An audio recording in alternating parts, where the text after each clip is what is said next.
if you agree with me that maintaining multiple exchange rates has not been the best for the country.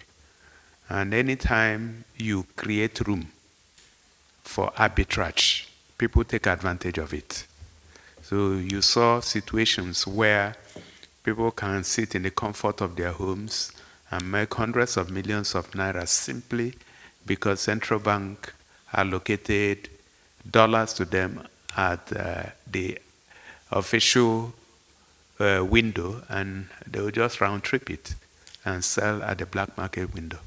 So I think it's something that we have been shying away from. I call it subsidy. Some people call it something else, but it's subsidy.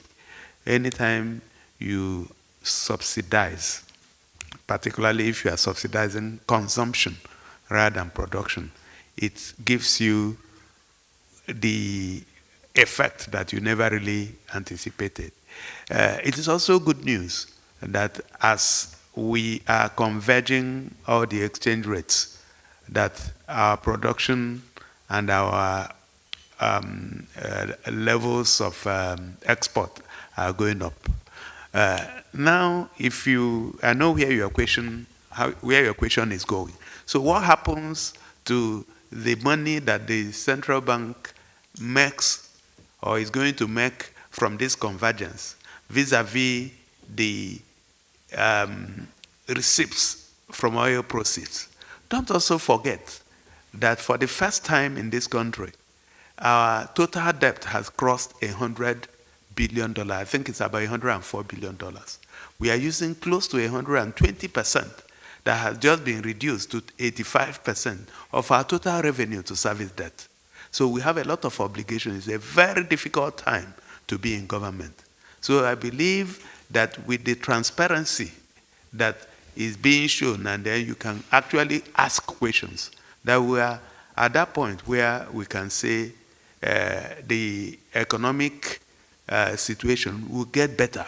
But it gets difficult before it gets better.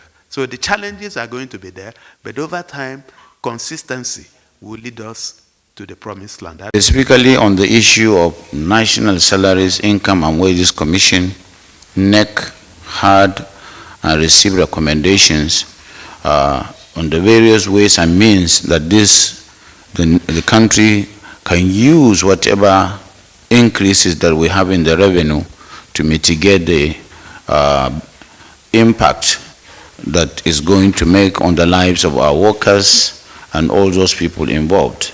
And so they recommended, and they gave us a scenario recommending that there should be an adjustment, consequential adjustment, estimated at 702 billion to 919 million 8 naira as part of the allowances that should be given as petroleum allowance to all workers, and as well as a 23 or 45 billion monthly offer to cushion the effect to workers.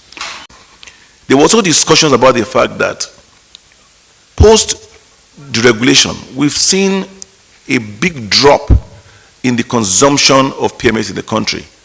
The drop has gone from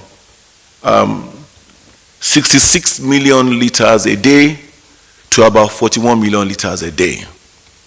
But in the last 1 week or so, we began to see a creep up.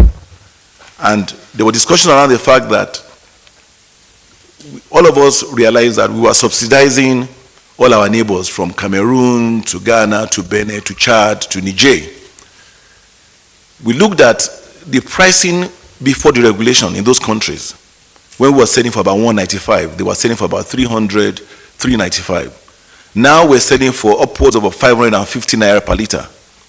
And suddenly the prices in those countries have jumped up to 700 and 800 naira per liter. And we wondered, why would those prices jump up? But obviously the fact is that those countries will continue to depend on us for PMS supply, because most of them do not have the wherewithal in terms of foreign exchange to even import PMS. So regardless of whether we deregulate or not, which we have done, we will continue to see smuggled PMS across the borders. Part of the issues that we discussed today is palliative measures to mitigate the effect of the petroleum subsidy through the NGK's program. As you are aware, NGK's program is a program that have started 2021, running up to 2024, and then is to provide some emergency and palliatives social needs on so many issues ranging from small farmers holders, MSMEs, and other interventions.